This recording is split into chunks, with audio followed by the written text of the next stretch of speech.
Hello, I am Paul Garber, Ramsey Associate and Historian Emeritus of the National Air and Space Museum at the Smithsonian Institution. When we were together previously, we were speaking about flight in nature. We learned that there are many winged creatures. But now as we come to early man, we must assume that he certainly wanted wings. There were no roads. Even the paths were dense with undergrowth. There were no bridges. When he came to a stream, he had to swim across or look for a floating log or maybe for a tree that had fallen across the stream. There were no tunnels. He had to climb the high mountains. In the midst of his labors, how he must have wished for wings and envied the birds that could so easily just jump off a perch and fly in any direction. And as early man searched for food, how he must have wished for a higher vantage point from which he could sight the animals he was hunting. He must have thought, why is it that I, who in so many ways am superior to other creatures, was not born with wings? In addition to the birds and other flying creatures which constantly excited man's thoughts about flight, there was another mystery that must have fascinated him, and that was smoke rising from a fire. I have said before that knowledge begins in wonder. So it is that from man's wondering about the birds, he eventually gained the knowledge for developing the airplane, and it was rising smoke that finally led to the invention of the balloon. Primitive man must have thought at times how thrilling it would be if I could only have the power of flight, if I could just spread my wings and soar off into the air. But although his body was earthbound, his mind could envision a being more perfect than himself who would have the power of flight. How good it is that mankind, unique among all creatures, not only has the wish to advance himself, the imagination to picture something better, but also the capability of attaining it. Man's thoughts of a superior being appear in practically every religion that I have studied. They take many forms in paintings and sculpture. The ancient Egyptian god, Khonsu, one of the sun gods, was pictured with double wings. The goddess Isis was often attributed with the power of flight. The patriarch of the Assyrians, Ashur, named in the 10th chapter of Genesis, was later deified as the highest god of that nation. He may have been associated with Anu, who was the heaven god of Babylonia. Here, Ashur is shown with a bird's head as well as wings. As Assyria developed into a military power, Ashur was identified as their god of war and represented as an archer, but retaining the wings which were attached to a wheel, thus combining two forms of transportation. Another figure that is identified with both Assyria and Babylonia is the human-headed winged bull, symbolic of the intelligence of man, the strength of a powerful beast, and the capability of flight. Excavations by archaeologists have revealed these figures as they would have appeared on the facades of ancient temples. Referring again to the Bible, the first of a number of references therein to man flight is in the second book of Kings. Elijah and Elisha had been talking together about the continuation of the Lord's work. It reads, "And it came to pass, as they still went on and talked, that behold, there appeared a chariot of fire and horses of fire, and parted them both asunder. And Elijah went up by a whirlwind into heaven." The Hittites are also mentioned in the Bible. They were a people who invaded Asia Minor about 2,000 years before Christ. They associated wings and the power of flight with this deity. At the beginning of our program, I showed you a statuette sculpture of Hermes, messenger of the gods. We could even call him the original airmail pilot. He is always depicted with wings on his feet, his helmet, and on his herald's staff. A full-size copy of the sculpture by Giannini Bologna is in the rotunda of the National Gallery of Art in Washington, which is associated with the Smithsonian Institution. In the Christian religion, the angels are pictured with wings to speed them on their errands of mercy. In ancient times, long before television or radio or motion pictures, when even books were scarce, entertainment, knowledge, and news was conveyed by minstrels or bards who travel from place to place, entertaining their audiences with accounts of their travels, and often pleasing them with imaginary stories. Such was the beginning of mythology, tales that were told by one person to another and gradually became absorbed into the culture of the people. Stories that were sure to arouse interest were accounts of supposed human flight. Such an early myth is the story of the Corinthian hero Bellerophon, who did not have wings, but his adventures were made possible because he had tamed the winged horse Pegasus to carry him where heroic tasks were to be accomplished. One of the most famous adventures was the slaying of the Chimera, a hideous creature which had been causing much trouble. A favorite myth of human flight concerns Daedalus and Icarus, father and son, who had been imprisoned by the cruel King Minos of Crete. To escape from that island, the prisoners gathered feathers which had fallen from passing birds onto the battlements of the prison. Wax found in crevices of the stones was used as an adhesive. As he fitted the wings to the boy, Daedalus cautioned him to fly low and carefully. They hoped to make it to the mainland. But the boy was not content to do as his father had advised. Soaring high, as related in this ancient myth, the heat of the heavenly sun melted the wax which held together the feathers in the boy's wings. The wings fell apart, and the boy fell to his death. The moral of the story is, do as father says.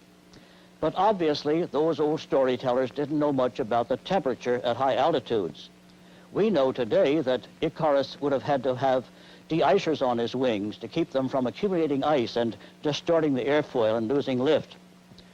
Nevertheless, it's an entertaining story and has been a favorite with artists for many years. Another favorite is the myth of the magic carpet, a wonderful rug on which a person could sit and just by wishing to be at some other place would be quickly carried there through the air. This myth is usually thought of as an Oriental legend, but it is also associated with King Solomon, who is said to have had such a carpet. The Babylonian mythical person Etana was said to have ridden into the heavens on the back of a huge bird. Ancient Chinese legends include reports of vehicles that could carry men through the air. This concept shows the car of Prince Kai Kung Shai. It appears to have been equipped with an air propeller. Several ancient deities of the Orient were thought to be able to fly. As we turn to the fantasy of flight, we can conjure up visions of fairy rings, demons on dragons, haunted castles, and little imps. In the last days of October, if you go out at night and look overhead by the light of a pale moon, you can see these apparitions flying across the sky, or at least so I've been told by persons who believe in Halloween witches. Fiction of flight includes many interesting stories, all entertaining, and some very cleverly written. We could call this the original man on the flying trapeze. In 1638, Francis Godwin wrote the story of Domingo Gonzalez, who hoped to go to the moon. The Persian king, Kaikous, was said to have had a throne carried by birds. Notice that the king put the birds' next meal in front of them so that they would exert extra effort. Apparently, he hoped to get a few more miles per hour per bird power. Tales by Cyrano de Bergerac, a French author of the latter 17th century, relate how his hero wondered why the dew which lay on the grass in early morning was soon evaporated upward by the rising sun. So this fictional character fastened several bottles of dew to his belt in the hope that he also could take off into the sky. De Bergerac also wrote of rocket-propelled aircraft. This one is from the romantic vision of Rétif de la Bretonne. The garment seems to combine the features of a modern aviator's pressure suit, beetle-like wings, and a parachute. Maybe the bucket of rocks is for ballast, or perhaps for bombing his enemies. I've recently been reading The Life and Adventures of Peter Wilkins by Robert Paltok, first published in London, 1751. It's sort of a Robinson Crusoe-like story of a shipwrecked mariner who finally made his way ashore and found himself in a land where the people could fly. He taught them some of the so-called advantages of European civilization. He married one. They had several children, some of whom could fly and some could not. Following the death of his wife, he yearned to get back to England and finally escaped, seated in a chair carried by several of his flying friends. He dropped down in the sea and was rescued by a passing vessel. The master of aerospace fiction is Jules Verne. That French author died in 1905, yet his visualizing of modern spaceflight would seem to bring him current with modern writers. The copies that I have of Verne's works were edited by Charles Horn, who in the foreword wrote, "Verne was a supreme master of imagination, and without imagination man is nothing.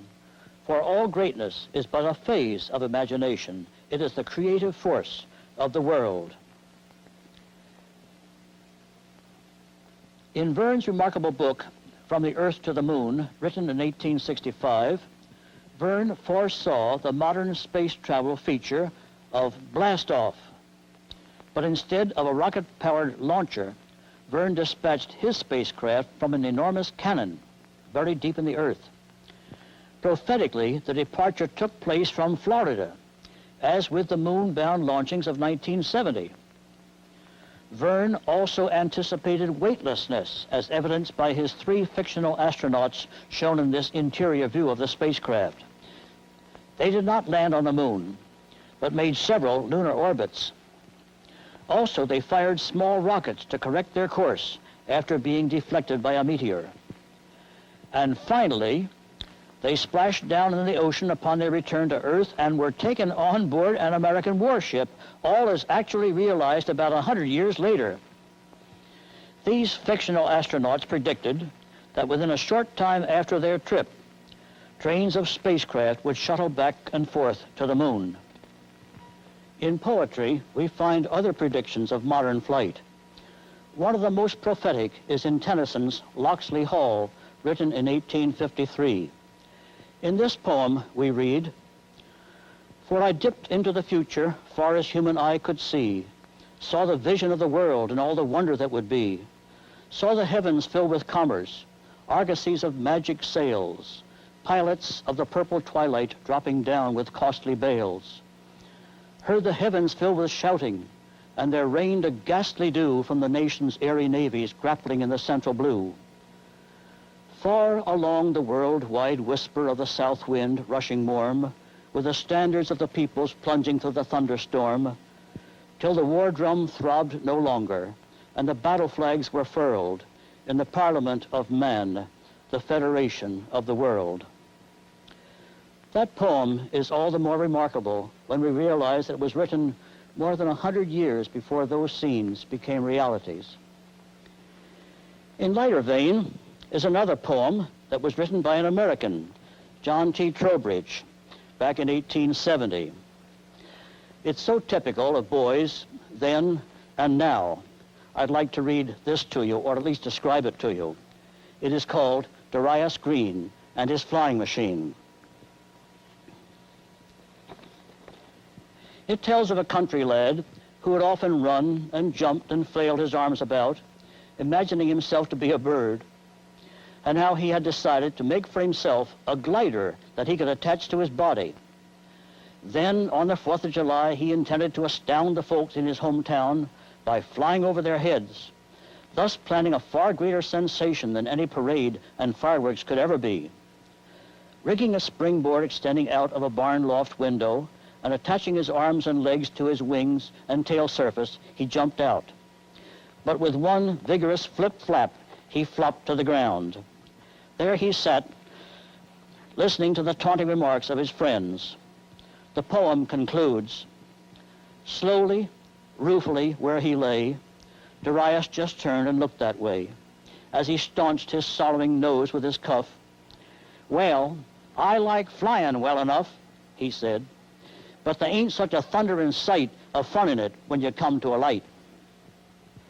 It is sometimes difficult in these stories of imaginative flight to be able to separate mythology from folklore and fact from fiction. I often think that some of these so-called myths may have had their origin in an actual attempt by a person to fly. But through telling of the story again and again from one person to another, the original details became so distorted that the original facts would seem to be almost impossible. They were lost in the retelling. There are many more of these stories than we can take time for in this series, but I have chosen those that convey the 6 phases of imaginative flight: religion, mythology, fantasy, fiction, art, and poetry. These illustrate that man was thinking of aeronautics long before actual human flight was possible.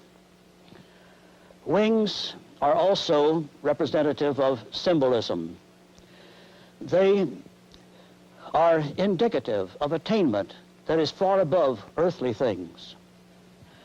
Wings that are most highly treasured are those that represent long periods of diligent study and practice, and finally, superb skill. These are the wings of those who fly. And among the most worthy is my good friend, the late Admiral DeWitt Clinton Ramsay, whose helpful interest in the National Air and Space Museum, together with the friendship and generosity of his lovely wife, established the Ramsay Fund, which makes this series of talks possible. Now we come to the actual beginning of man-made aircraft. The first device that came into being through the wondering, the imagination, and the skill of mankind, and was launched into the air, was the kite. The invention of the kite is attributed to China and dated at least 500 years before Christ. There are a number of legends about the use of kites in that country and in the Orient for signaling, for frightening enemies, even for raising men into the air. Chinese kites are made in the forms of animals, persons, flowers, other natural things, and also in geometrical and arabesque designs, their surfaces painted to enhance the appearance. There are special holidays in Oriental nations when kites are flown by young and old. Persons compete with each other in the making and flying of their kites, some of which may have required most of the previous year to construct. Fish and birds and bats are favorite subjects for Chinese kites. The kite makers try to shape and paint them for a more natural appearance and manipulate them in flight so that they will be even more realistic. The construction of Chinese and Oriental kites is very interesting. The principal members of this one are made of sticks. One could use bamboo shoots about the size of a lead pencil for those principal parts. Then the outlines are formed of split bamboo. That is, bamboo about yay big around is split, and then from half you can split down pieces about 1/8 of an inch square and use those to form the outlines of the wings and the ribs here. Then to shape the head and the ears, smaller pieces of bamboo can be held above a candle flame, the candle flame here, and then as you pass it back and forth and feel the fibers begin to loosen, you can then bend it into shapes and incorporate it in the design. Kites embody quite a lot of interesting aerodynamics. For example, kites often have this dihedral angle, which gives automatic balance, the same as in the wings of an airplane. And then the weight balance is also important. The kite should be about the same weight, both sides of center, and also be symmetrical in shape. The bridle is a very important feature, and this should be at such an angle and such a point of strong attachment that it holds the kite at a lifting angle. The bridling also determines the center of pressure. The center of gravity should be lower than the center of pressure, obviously. In some kites, it's necessary to add a tail to bring that center of gravity down. But the tail is not always necessary for a well-designed kite. Kites are a lot of fun. It's even more fun when you make your own. I made this one, copying it from an old picture that you saw. I'm sure you could make one also. Another primitive aircraft is the boomerang. originated in Australia, thousands of years ago. Now, an ordinary bent stick, such as this one here, just as it fell from a tree in my yard, when it's thrown, it soon comes back to earth because the force of gravity pulls it down. But with a boomerang, part of the boomerang's weight is lifted by the shape of the blade. This blade has an airfoil, and thus, as the boomerangs through the air, the rotating blades are lifted, and thus a boomerang will go much farther than an ordinary thrown stick, and some can be made to return to you by little shaping here of the blade in the undersurface and the tips here. It's quite a paradox, that is something different from the usual, that the Australian Aborigines in the boomerang have a much more highly developed form of airfoil than the contemporary Chinese, much more cultured, and yet the Chinese in their flat kite did not have as efficient an aircraft as this. Now, boomerangs are made in various shapes. Not all of them are intended to return to the thrower. Some continue in a straight line and are used by the natives of Australia for hitting birds and animals at a distance. Natives of other countries, including the American Indians, used throwing sticks for killing fowl and small animals. But the Australian boomerang is the most highly developed native form. Now, as our story enters the Christian era, we find accounts of brave persons who thought they could fly as a bird and who contrived equipment with which they would actually try. I call these persons tower jumpers. Urged on by crowds anxious to see if man could really soar into the sky, these reckless experimenters jumped off, only to fall, often fatally, demonstrating that man had neither the strength nor knowledge at that time to achieve his eternal hope to fly. Roger Bacon, an English friar who lived in the 13th century and wrote at length, organizing the knowledge of his time, predicted the eventual development of a number of now modern inventions. He visualized imaginary aircraft, somewhat like those later sketched by Leonardo da Vinci. Bacon's words were, "Instruments to fly withal, so that one sitting in the middle of the instrument and turning about an engine by which the wings, being artificially composed, may beat the air after the manner of a flying bird." The most famous person associated with mechanical flight during the period of the Middle Ages and Renaissance, in fact, one of the greatest minds of all time, is the Italian Leonardo da Vinci, who lived 1452 to 1519. His beautiful paintings reflect his artistic genius and great understanding of human character. He was constantly experimenting. In some of his paintings, he tried to develop improved ingredients of color. His wide range of interest was almost infinite, including architecture, military machines, hydraulics, transportation on land and water, many other subjects in which his ideas were often ahead of any existing developments. Fortunately for history, his notebooks were preserved. They include sketches of proposed aircraft. Here's a helicopter. He intended for it to be powered by human operators. We've already learned that muscles are very heavy engines. As he thought of horizontal instead of vertical flight, he proposed that the operator would lie down on a center beam or framework, wearing a safety belt, as you see, and with his head extending forward under that rounded arch at the front. His feet were to be placed in stirrups at the rear ends of lines, which at the front end were attached to the spars of wings, shaped like those of bats or birds. He also had ideas for making the wings flexible, and you can see how he planned to ride and operate this craft. I've always been fascinated by the great mind of this man. The first scale model that I made for the museum about 50 years ago was this one, based on the drawings that I've shown you. Later, I made another model with a figure of Da Vinci in it, which shows more clearly how he intended to fly. His aircraft could not have been successful because human power is too heavy for such an apparatus, and he made no provision for takeoff or landing or balance or steering.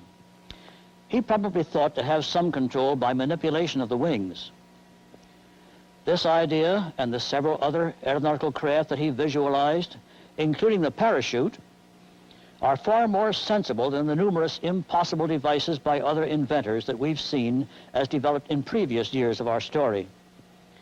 So with Leonardo da Vinci's ideas, conceived just about the time that America was discovered, we can date the beginning of the first scientific studies of the problem of manned flight. Every time that I think of Leonardo da Vinci, I think of how far he extended his great mind, and I resolve to try to use my own mind more intelligently. Few persons realize the great capacity of the human brain to learn facts and store knowledge. Think of all that da Vinci did in his lifetime, so much more than very many of us do. With Bénier of France in 1678, we come to this means of flight. It's not completely foolish because those flaps would have opened on the downstroke to give a lifting push and would have had less air resistance on the upstroke as they folded. But here again, human muscles are too weak and heavy for such a contrivance. Another Frenchman, de Bocqueville, had a somewhat similar idea. He decided to try it over a river, but he fell after making a few flaps. The manuscripts of Emanuel Swedenborg of Sweden contain a number of advanced ideas. This page shows the aircraft which Swedenborg proposed.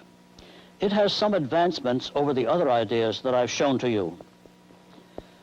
The wing of this aircraft has an airfoil being curved from front to rear and also from side to side. Also, it has a cockpit here in which the pilot sat and propelled the aircraft by vigorous motions of these oars or paddles, which were to be moved both downward and backward. Notice also that these paddles have louvers in them, which would close on the downstroke to give more push, and then open on the upstroke to have more resistance, or less resistance. The action upward was aided by a spring. The aircraft also has a four-wheel landing gear, which is an innovation, and the use of the pendulum there was intended to improve the stability. Thus, as we come to the 18th century, we learn that man is getting closer to solving these problems of flight. About 70 years after the Swedenborg idea, we have that wonderful occasion when mankind first rose in free ascent into the air. That was accomplished by the brothers Jacques and Stephen Montgolfier of France, 1783. With their story, we'll have part 3 as the next one of this series.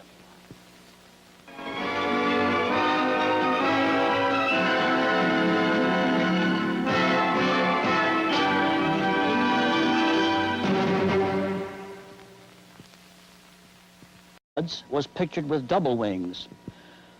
The goddess Isis was often attributed with the power of flight. The patriarch of the Assyrians, Ashur, named in the 10th chapter of Genesis, was later deified as the highest god of that nation. He may have been associated with Anu, who was the heaven god of Babylonia. Here, Ashur is shown with a bird's head as well as wings. As Assyria developed into a military power, Ashur was identified as their god of war and represented as an archer, but retaining the wings which were attached to a wheel. Thus combining two about flight, there was another mystery that must have fascinated him, and that was smoke rising from a fire. I have said before that knowledge begins in wonder. So it is that from man's wondering about the birds, he eventually gained the knowledge for developing the airplane. And it was rising smoke that finally led to the invention of the balloon. Primitive man must have thought at times how thrilling it would be if I could only have the power of flight, if I could just spread my wings and soar off into the air. But although his body was earthbound, hello, I am Paul Garber, Ramsey Associate and Historian Emeritus of the National Air and Space Museum at the Smithsonian Institution. When we were together previously, we were speaking about flight in nature. We learned that there are many winged creatures. But now as we come to early man, we must assume that he certainly wanted wings. There were no roads. Even the paths were dense with undergrowth. There were no bridges. When he came to a stream, he had to swim across or look for a floating log or maybe for a tree that had found. His mind could envision a being more perfect than himself who would have the power of flight. How good it is that mankind, unique among all creatures, not only has the wish to advance himself, the imagination to picture something better, but also the capability of attaining it. Man's thoughts of a superior being appear in practically every religion that I have studied. They take many forms in paintings and sculpture. The ancient Egyptian god, Khonsu, one of the sun gods, fallen across the stream. There were no tunnels. He had to climb the high mountains. In the midst of his labors, how he must have wished for wings and envied the birds that could so easily just jump off a perch and fly in any direction. And as early man searched for food, how he must have wished for a higher vantage point from which he could sight the animals he was hunting. He must have thought, why is it that I, who in so many ways am superior to other creatures, was not born with wings? In addition to the birds and other flying creatures which constantly excited man's thoughts